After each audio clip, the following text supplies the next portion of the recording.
Pero sa CR nyo, pwede makita eh. Kuya, pwede makita eh. Pwedeng makita eh. Pwede makita eh, oo. Dalawa yung problema natin, Gar. Pero sasabihin ko muna sa inyo yung unang problema. Ang unang problema natin ngayon is holiday ngayon.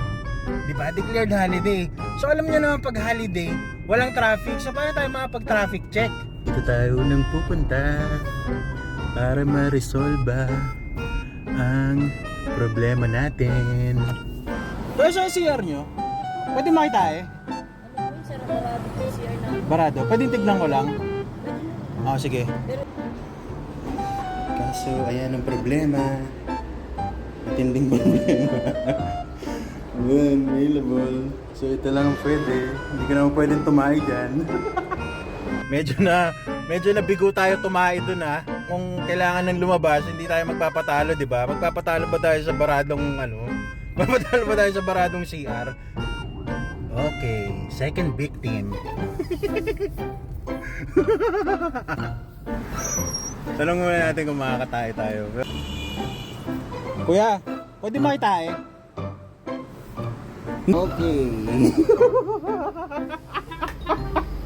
Pag natayo ka, natayo ka ba dyan? Well,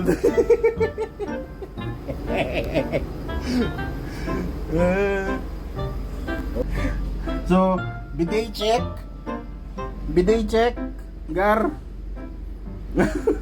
Walang bidet, so 0 out of 10. Third victim.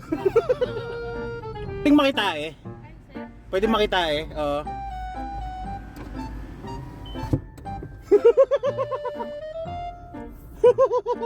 Dami CR. Dami CR. Doon tayo magpapasabog. Wow! Yun! Dream come true. So, bidet check. Abot hanggang esophagus. Oh, malinis. Okay, so nagbuwan na natin. Nagbuwan na natin ng pag-ibig sa Uni Oil.